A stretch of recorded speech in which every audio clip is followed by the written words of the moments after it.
FX Information Exchange, our series on topics related to the fixed trading community's great work or trading in general. And this episode, we are talking about algorithmic trading, and particularly testing and certification of algorithmic trading and the regulatory requirements around that. I am joined by Nick Idelson, who is the co-chair of our algorithmic trading working group, or one of our co-chairs. So welcome, Nick. Thank you for joining us. Thank you, Jim. And I'm going to basically hand over pretty much straight to you, actually, because you've got a great set of material here to talk us through a lot of detail, very, very relevant to anyone involved in algorithmic trading. So I think, if I may, Nick, straight over to you. Thanks, Jim. I'm Nick Idelson, the co-chair of the Fixed Algo Trading Working Group and technical director of TraderServe. I wrote my first trading algorithm in 1980, and I've run black box trading teams, algo software and algo testing companies since 1986. Since 2003, I've been closely involved with algo regulation. Today, we'll focus on the recent ESMA supervisory briefing on algorithmic trading, what caused it, what it means for venues and firms, and how FIX helps meet some of the key challenges. We've a lot to cover today, so I'll skim through most of the slides. Please read them later and feel free to contact us after the session for a more detailed discussion on any point. So this is what we're going to cover, referring back to other regulations as needed. The 2nd of May 2022 was a bank holiday in London with thin European markets. A single tier 1 bank created a European flash crash by fat fingering an equity basket 765,000 times bigger than intended into an algo. Other firms then further contributed to the market disorder. Completely inadequate hard blocks and overridable soft limits allowed $189 billion to reach the markets. Before the trader could cancel, $1.4 billion of equity orders had already executed into thin markets. The result was this: a 2.5-minute crash in the top Nordic stocks and 10 minutes of wide TL disruption as other firms' algos joined in the disorder. Contagion was then spread to other European stocks. Here you see a mini crash on BMW on Xetra, taking the stock out on a circuit breaker. Excessive liquidity consumption is present here, and this at a time after the Nordics had started to recover, as other firms' algos proved not to have been properly tested for contribution to market disorder. So to summarise, a single bad actor caused initial disorder in the Nordics. Disorder was then spread across Europe by other firms' algos trading recklessly. 6 months earlier, the firms had responded to the 5-year ESMA MiFID II algo review, saying that their contribution to market disorder testing was in place and working fine. This is why it's critical for all firms to test algorithms for creation of or contribution to market disorder in a dynamic test system, including algorithmic interplay with realistic microstructure across multiple venues in challenging circumstances. The tier 1 that created the Nordic flash crash, which led to the European crash, ended with a combined loss and fines of over 100 million sterling and triggered the EU Common Supervisory Action. It could have been worse for this firm and probably will be in the event of another failure. The penalties for non-compliance with the market abuse regulation in the EU are fines up to €5 million on individuals and €15 million or 15% of turnover on firms. So this is what is mandated to test algos in the EU and UK. It's as brought in under MiFID II. And note here particularly the entirely new requirement from 2018, not that new, that's a few years ago now, but it was new in MiFID II, to test for contribution to market disorder on each material or significant update of the algorithm. Testing for contribution to market disorder is probably the trickiest requirement in MiFID II. Preventing market disorder is one of the 4 pillars of MiFID II. This type of testing really matters, as it should stop algos which can damage market integrity from ever going live. It's split across RTS 6 and RTS 7 in MiFID II, and there's a good explanation in the FCA February 2018 review paper. The operational resilience regulations include the analogous requirement of not posing a risk to the orderly operation of the financial markets. This was strengthened from posing an intolerable risk to pose a risk. So, Nick, just to recap, what we're talking about here is testing for disorderly trading. So we're really talking about making sure that an algorithm doesn't make things worse, given a pre-existing market condition, just as much as not causing the problem in the first place. Would you agree with that? Yes, quite. That's quite so. And that's regardless of whatever other algorithms are in place from that firm itself or from all the other firms in the market. So a lot of this is about using the markets in a responsible manner and responding to the conditions that are there, and the test team must test for that. So to continue, the ESMA supervisory briefing on algo trading was caused by the May 22 flash crash and the resulting 2024 common supervisory actions on pre-trade controls. Its purpose is to correct divergences across European supervisors, realigning regulation, ensuring consistent supervision across the EU.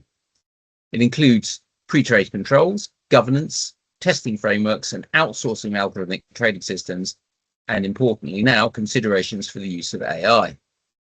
This is not new law. It's a consistent, tighter interpretation of existing regs and standardizing of definitions, which has significant regulatory consequences, squeezing out a lot of wiggle room. Tightening the definition of algo trading is very consequential. It's removed the human in the loop defense. If any individual parameter used in an order has been determined by a computer algorithm, then it's algorithmic trading, even if a human is actively in the loop. And it's not just order processing. Strategy selection, risk management, adjustments, and many other processes also qualify as algorithmic trading now. An algorithm itself is defined as computerized instructions that determine one or more parameters of an order. This definition stops under-reporting of algorithms and ensures governance to protect market integrity. An algorithmic trading strategy is now defined as the decision logic potentially implemented through multiple algorithms to autonomously pursue a trading objective. Testable, distinguishable, it lets supervisors associate specific trading behaviors, including contributing to market disorder and abuse. All three of the tightened defined terms must be tested to avoid contributing to disorderly trading and for market abuse. And now the kicker. People have always wiggled around what is a material or significant change which requires retesting and new certificates for contribution to market disorder. It's now specific that a series of minor or small changes or recalibrations can accumulate to constitute a material change. And that any change which may alter the behavior, risk profile, or compliance posture of any of the three definitions is a material change or substantial update. The algo inventory system will need to record and timestamp approval and changes and deal with new certificates being sent to the venues. The non-exhaustive list of what may constitute material changes is wide-ranging and specifically includes retraining of machine learning components. So there's going to be a lot more contribution to market disorder testing and certification going on. Time precludes detail on other points, but firms remain fully and solely responsible for RTS 6, even when outsourcing algos. But where multiple MiFID firms are in a chain, all can shoulder some responsibility. The EU AI Act is drawn into MiFID, making governance trickier. Quotes are explicitly covered by the pre-trade controls and testing requirements. Firms can't outsource their pre-trade control risk management setting. This must be a designated in-house function. The purpose of pre-trade controls is to prevent disorderly trading conditions. Quantitative data and documented rationale must be used to calibrate the pre-trade controls. And special consideration must be given to pre-trade controls around trading signals generated by AI-related technology. Obviously, this is something that's becoming increasingly important. And now, importantly, how can FIX help make this easier for everyone? FIX extension packs 292, 295, and 303 facilitate interoperability between scenario test systems and firms' algo systems to carry out the required testing, and critically, support providing mandatory algo certification to trading venues and optional communication of certificates to others, such as users of a firm's algorithms. I assume most people on this call will be familiar with FIX, but FIX is a non-proprietary, free and open standard and is constantly being developed to support evolving businesses and regulatory needs, and is used by thousands of firms every day to complete millions of transactions. Many of us in the financial industry give our time and IPR to help develop FIX for the common good. To draw out a few of the points here, these are the original MiFID II algo testing requirements. Venues have got to require members to certify that their algos have been tested to avoid contributing to or creating disorderly trading conditions and explain the means used for that testing. It's no good just saying that the testing has been done. A chain of command is necessary. Senior management must designate someone to authorize the algo on every substantial update. Annual stress tests need to be done, covering increased order flows or market stresses. Shutdown of algorithms must be done without creating disorderly trading conditions. And quite importantly, what are disorderly trading conditions? Currently, disorderly trading conditions are simply the absence of a fair and orderly market, which fits well with the market abuse regulation. So prior to the new fixed standards, what was the state of compliance by venues and firms? Each venue had its own procedures for compliance, usually involving bulk uploads. Typically, a web page on which member firms manually tick the contribution to multi-order testing done box and fill in a set of text boxes to explain means used for the testing.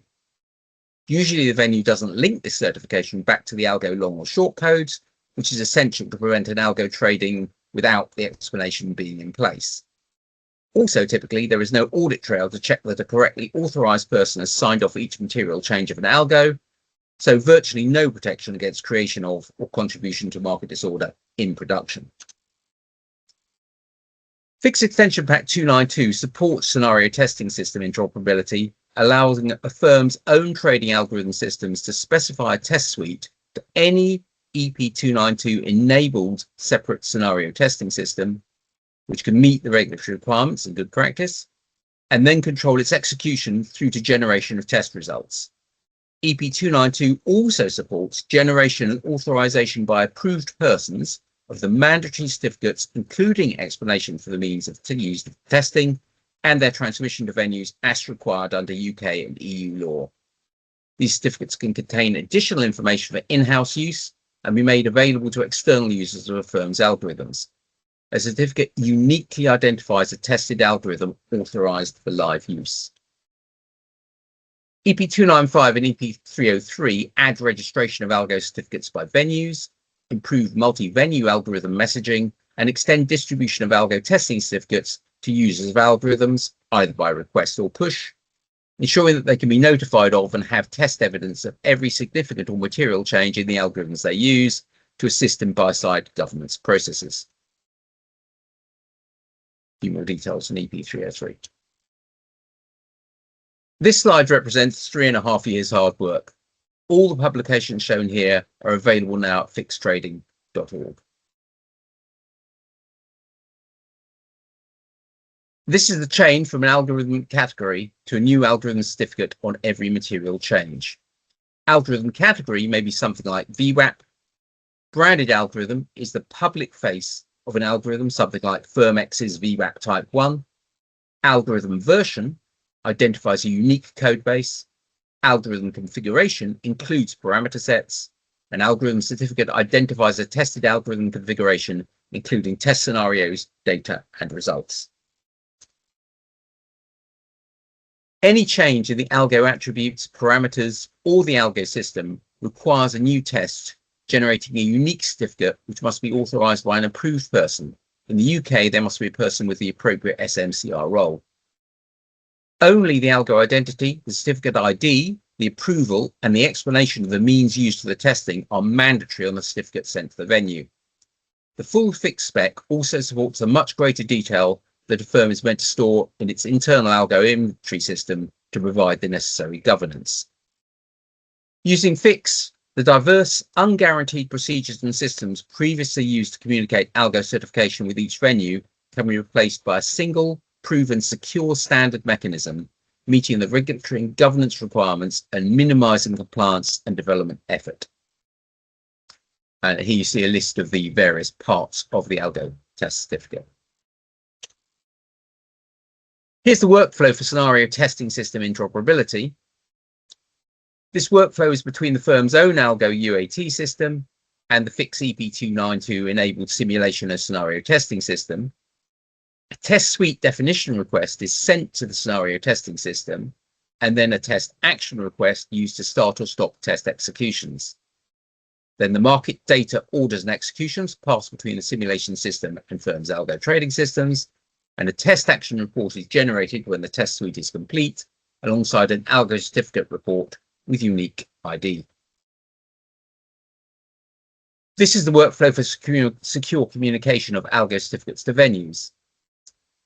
Looking at secure communication of algo certificate request allows venues to request certificates from firms, or one system at a firm to request another system at the firm to generate an algo certificate report. Sending an algo certificate report allows a trading firm to provide a certificate for an algorithm to the venue. These certificates can also be provided to others, such as users of a firm's algorithms, and filed in a firm's algo inventory systems. These workflows show how clients can receive algo certificates for each algo they're using on each material change to aid their governance, and if their algo trading firm permits, even run independent algo tests on the algo trading firm's own test systems. This state change diagram shows the life cycle of algo certificates through generation, approval, submission to multiple venues, registration, and revocation, fully supporting multi-venue and cross-venue algorithms. So here we have a complete list of the fixed algo testing and certification publications to date, including the URLs where they can all be accessed on fixtrading.org. And these include an overview of all the relevant regulations, recommended practices on algo testing and certification, recommended practices on unique identification of algorithms and certificates, and the actual FIX extension packs. We're continuing to develop further and are working at the moment on complex and compound algorithms, and also looking at agentic trading in collaboration with the FIX AI working group. So in conclusion, we're here to help the industry. FIX is completely free and open standard for all to use. If your firm is a member, please feel free to join one or more of our working groups, obviously the algo trading working group and also the AI working group and many of the other great working groups going on within FIX. And thank you for your time today. Nick, thank you very much indeed. That's really brilliant and a lot to get through in a very short period of time. I must emphasize to all people watching that what we've had here, particularly the later section talking through the extension packs and the recommended practices, is very much a taster of what's in there. There's a huge amount of detail to look at. So if you're interested in any of this, please do have a look at the documentation that was on the links there. We'll put the links as well in the notes to this video. We'll put the slides up on our website as well. They will be up on fixtrading.org, of course, in the guidelines section under automated trading, along with many of the links you've just seen there as well. So everything you need will be in that part of our website. I think also just to reiterate the point Nick made about our ongoing work in the algorithmic trading space and extending this out to algorithms that are spread across multiple systems or across multiple firms, and bringing agentic workflows in as well. It's very clear from the ESMA documentation that a lot of the rules that apply to the kind of basic case we've been talking about here apply in the more general cases as well, and we're doing active work to understand how all these workflows need to be adapted for that. I guess one other little point as well, just to add in as well, in case people are thinking I need to run up FIX sessions to do all this because this is a FIX conversation. That's not true at all. Basically, we've designed a FIX model for all of this. So all the concepts and fields and things that you find in FIX we've been using along with new ones where we need them. But the idea, of course, is that you could be able to run these over a transport or encoding of your choice. So if you want to send certificates via something else, it could be an email, that's perfectly okay. The point is we've come up with the structure to make it work in a consistent manner. I think armed with all of that information, if you do have any questions, please come back to us at fix@fixtrading.org, and we'd be delighted to help you with that. This recording, which you're probably watching it on our YouTube channel, but it's there for you, and you'll find it on our website as well. And if you're not a member and you find this is interesting to you, you want to learn more, you want to get involved, then please do get in touch with us, and we can talk about the benefits of membership, which go well beyond what we're doing here, but allow us to do this vital work. So armed with all of that, thank you all for watching. Nick, thank you very much indeed for preparing all the materials and presenting this. A lot to get through, and I think you've done an excellent job of walking us through a lot of very complicated material. So thank you for that. And we'll see you all next time for the next episode.